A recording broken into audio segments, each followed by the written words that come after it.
آج کی تازہ ترین خوشخبری کہ جو واپٹا والے افسر ہیں وہ پہلے بجلی استعمال کرتے تھے یا نہیں کرتے تھے، ان کے یونٹ جو فری تھے، آج سے ہم آپ کو ایک خبر سے آگاہ کرتے ہیں کہ وہ یونٹ استعمال کریں یا نہ کریں۔ اگر کسی کے پاس 1300 یونٹ ہیں، اس کو 1300 یونٹ کی پیمنٹ دے دی جائے گی، تاکہ پہلے تو استعمال کرتے تھے پھر ہی کاٹے جاتے تھے، اس کے بجلی سے بل ڈسکاؤنٹ کیا جاتا تھا، لیکن اب وہ استعمال کریں۔ اگر 1300 یونٹ اس کو فری مل رہے ہیں لیکن استعمال کر رہا ہے 300 یونٹ، وہ 300 یونٹ نہیں بلکہ 1000 یونٹ کے اضافی پیسے بھی دیے جائیں گے۔ یہ سب سے بڑا قدم ہے نگران حکومت کا، سب سے بڑا قدم نگران حکومت نے جو اٹھایا ہے، اس کے لیے ہم اب نگران حکومت کو مبارکباد پیش کرتے ہیں۔ خدارا نگران حکومت، وزیر اعظم صاحب، اس غریب عوام پر رحم کرو، کچھ تو رحم کرو۔ آپ کے لیے ہم یہی بسم اللہ الرحمن الرحیم۔ ویلکم ٹو محبوب ویلاگز پر آپ کا ہم ویلکم کرتے ہیں۔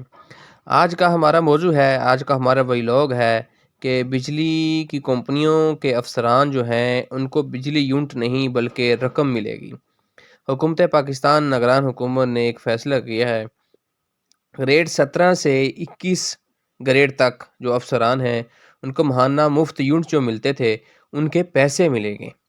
لیکن بات تو وہی رہی، ہمارا احتجاج کرنے کا مقصد یہ تھا کہ جو افسران کو مفت بجلی دی جاتی ہے ان سے قیمت وصولی جائے، یہ ہمارا مقصد نہیں تھا احتجاج کرنے کا۔ پورے پاکستان میں احتجاج ہوتے رہے، ہمارا مقصد یہ نہیں تھا، اتنی عوام کا مقصد یہ نہیں تھا کہ ان کو، بلکہ جو ان کے یونٹ ہیں استعمال نہیں ہوتے ان کو بھی پیسے دیے جائیں، بلکہ انہوں نے نوٹیفیکیشن جاری کر دیا ہے۔ انہوں نے کہا ہے کہ 1 دسمبر 2023 کو اطلاق ہوگا۔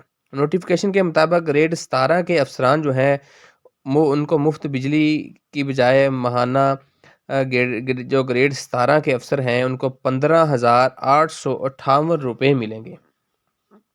گریڈ 21 کے جو افسر ہیں، گریڈ 21 کے افسران کو ماہانہ 1300 یونٹ جو ملتے تھے ان کی مد میں مفت یونٹ کی بجائے 55,536 روپے ملیں گے۔ اب ہم بات کرتے ہیں کہ دیکھیں کہ ٹھیک ہے انہیں بجلی کی بجائے مفت پیسے دیے جا رہے ہیں، لیکن یہ جو اتنے بڑے بڑے افسروں کو اتنا ریلیف دیا جا رہا ہے، خدارا حکومت نگران سے ہم اپیل کرتے ہیں کہ ان کو پلیز مہربانی کر کے ان کو تھوڑا کم کریں اور غریب عوام